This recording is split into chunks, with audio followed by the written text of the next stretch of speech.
ملا ٹائمز میں خوش آمدید۔ دلی میں خطرناک دہشت گردانہ حملہ کی پلاننگ ہو رہی تھی۔ 26/11 کی تاریخ کو دہرانے کی سازش رچی جا رہی تھی۔ اس حملے کے پیچھے پاکستان تھا، لیکن دلی پولیس نے اس پوری سازش کو ناکام بنا دیا ہے، اور جو دہشت گرد اس حملہ کو انجام دینے کی کوشش کر رہے تھے، پولیس نے ان دونوں کو گرفتار کر لیا ہے۔ اگر یہ خبر ابھی تک آپ کو نہیں مل سکی ہے، آپ نے کسی ٹیلی ویژن چینل پر اس خبر کو نہیں دیکھا ہے، سوشل میڈیا پر اس کے بارے میں چرچا نہیں ہے، تو جان لیجئے کہ دہشت گردانہ حملہ کرنے والے کا نام اردو میں نہیں ہے، یا ان دونوں کا ریلیجن اور مذہب اسلام نہیں ہے۔ اسی وجہ سے اس خبر پر چپی سادھ لی گئی ہے، کیونکہ دو دہشت گرد جو پکڑے گئے ہیں اور دلی پولیس نے ایک بڑے حملے سے اس شہر کو بچا لیا ہے، ان دونوں دہشت گردوں کا نام ہے راجویر اور وویک بنجارا۔ راجویر اور وویک بنجارا دونوں مدھیہ پردیش کے گوالیر کے رہنے والے ہیں۔ راجویر 21 سال کا ہے، وویک بنجارا 19 سال کا ہے، اور یہ دونوں پچھلے کئی سال سے پاکستان کے ساتھ کنیکشن میں تھے۔ ISI سے اس کا تعلق تھا، اور ISI کا ایک گینگسٹر ہے جو ISI کے لیے کام کرتا ہے، نام ہے شہزاد بھٹی۔ وہ انڈیا میں اس طرح کے لوگوں کو ہتھیار بھیجتا ہے، پیسہ بھیجتا ہے، اور یہاں وہ بم دھماکہ کرواتا ہے، فائرنگ کرواتا ہے، اور یہ دونوں بھی شہزاد بھٹی کے گینگ کا حصہ تھے۔ اس سے پیسہ لے رہے تھے، اس سے ہتھیار لے رہے تھے، اور انڈیا میں حملہ کرنے کی منصوبہ بندی کر رہے تھے، پلاننگ کر رہے تھے۔ پولیس نے ان میں سے ایک یعنی وویک بنجارا کو داورا گوالیر سے گرفتار کیا 16 اپریل کو، اور جو دوسرا راجویر ہے اس کو دلی کے سرائے کالے خان سے گرفتار کیا گیا ہے، اور ان دونوں کا ایجنڈا تھا دلی میں خطرناک حملہ کرنے کا۔ دلی میں کہاں حملہ کرنے کا ان کا پلان تھا، کس لوکیشن کو ان دہشت گردوں نے چوز کیا تھا، وہ آگے میں آپ کو بتاؤں گا، لیکن اس سے پہلے 11 اپریل کو ان لوگوں نے پنجاب میں ایک کلب پر حملہ کرنے کی کوشش کی، لیکن یہ حملہ کامیاب نہیں ہو سکا۔ پنجاب میں ایک علاقہ ہے جس کا نام ہے زیراکاپور۔ زیراکاپور میں کئی سارے کلب ہے، اور وہاں ایک اہم ترین کلب پر ان دونوں یعنی راجویر اور وویک بنجارا نے حملہ کرنے کا پلان بنایا۔ ان کو شہزاد بھٹی نے ڈیوٹی دی تھی کہ اس کلب پر حملہ کرنا ہے، لوگوں کو مارنا ہے، اور اس کی ویڈیو بھی بنا کر کے ان لوگوں کو شہزاد بھٹی کو بھیجنی تھی، لیکن وہاں پر حملہ کرنے کی کوشش ہوئی، پستول نے کام نہیں کیا، ہتھیاروں نے کام کرنا بند کر دیا۔ اس کے بعد پتہ چل جاتا ہے، اور یہ لوگ وہاں سے بھاگ نکلنے میں کامیاب ہو جاتے ہیں۔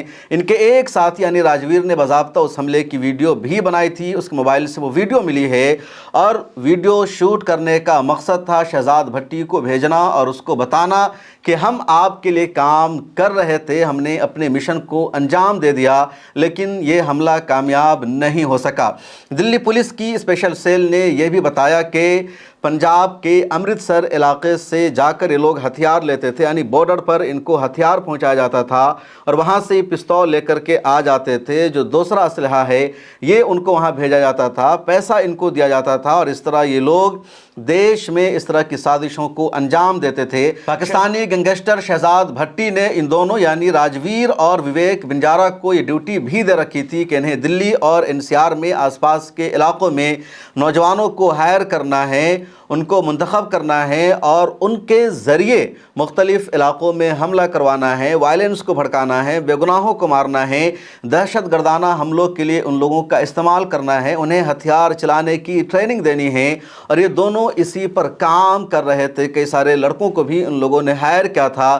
ان کے موبائل سے پولیس کو بہت سارے ثبوت ملے ہیں، اور اب دلی پولیس نے ان دونوں کو گرفتار کر لیا ہے، ان کی جانچ جاری ہے۔ Deputy commissioner of police Praveen Kumar Tripathi نے یہ بھی کہا کہ یہ دونوں بہت سارے لڑکوں کو بھرتی کرتے تھے، ان کو ہائر کرتے تھے تاکہ زیادہ سے زیادہ اس مشن کو آگے بڑھایا جائے اور مختلف علاقوں کو نشانہ بنایا جائے۔ یہ دونوں دلی آ رہے تھے، یہ یعنی راجویر پہلے ہی آلریڈی دلی آ چکا تھا، اور وویک بنجارا کو بھی دلی آنا تھا، اور دلی کے ایک اہم ترین علاقے میں 5 اسٹار ہوٹل پر حملہ کرنے کا پلان تھا۔ اور جب بھی کسی بھی دیش میں کسی 5 اسٹار ہوٹل پر حملہ ہوتا ہے تو حملہ بہت بڑا ہوتا ہے، پوری دنیا میں وہ خبر جاتی ہے، اور اس حملے کے پیچھے ایجنڈا تھا، منصوبہ تھا، मुसलमानों को बदनाम करना, मुसलमानों पर दहशतगर्दी का इल्ज़ाम लगाना। दिल्ली पुलिस ने पूरे मामले की छानबीन की और इस वाक़या के अंजाम देने से पहले ही इन दोनों को पुलिस ने गिरफ्तार कर लिया है। इनके पास से पिस्तौल बरामद हुई है, दूसरे हथियार इनके पास पकड़े गए हैं। इनके मोबाइल में पूरा सबूत मिला है कि ये शहजाद भट्टी से पैसा ले रहे थे, हथियार ले रहे थे, अमृतसर में बुलाकर इनको सब दिया जा रहा था। और ये सिर्फ दो शख्स का नेटवर्क नहीं है, बल्कि नेटवर्क बहुत बड़ा है। और इसलिए कई मरतबा सवाल पूछा जाता है, जब भी इस देश में दहशतगर्दी का कोई वाक़या पेश आता है तो सीधे उस वाक़े का इल्ज़ाम मुसलमानों पर डाल दिया जाता है। हमला के पीछे पाकिस्तान का हाथ होता है, ISI का हाथ होता है, शहजाद भट्टी जैसे गैंग का हाथ होता है। और इस गैंग के साथ, ग्रुप के साथ यही लोग मिलकर काम करते हैं। पिछले 1 सालों में और ख़ासतौर पर पहलगाम हमले के बाद तो इस तरह के दसियों वाक़यात पेश आ चुके हैं, सबूत मिल चुके हैं। इसके बावजूद भी हमेशा मुसलमानों पर ही शक किया जाता है। पहलगाम टेरर अटैक को भी 1 साल पूरे हो गए हैं। 22 अप्रैल 2025 में वो हमला हुआ था। पाकिस्तान से आए दहशतगर्दों ने हमला किया था और उसके बाद ही भारत ने फिर पाकिस्तान पर हमला किया। ऑपरेशन सिंदूर हुआ और भारत ने पाकिस्तान में दहशतगर्दी के ठिकाने को तबाह बर्बाद किया।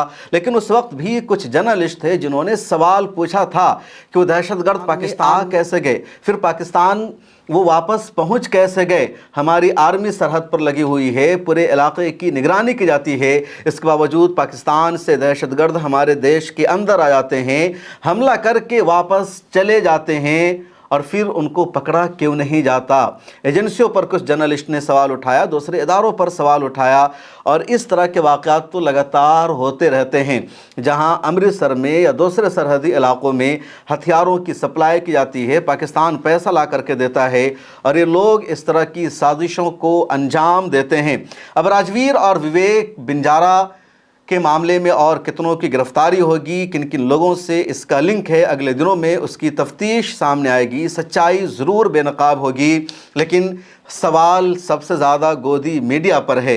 गोदी मीडिया हमेशा इस तरह की ख़बरों पर पर्दा डाल देता है और जब नाम किसी मुसलमान का आता है तो उस ख़बर को सबसे ज़्यादा बढ़ा चढ़ाकर पेश किया जाता है, मुसलमानों की हुब्बुल वतनी पर सवाल कायम कर दिया जाता है।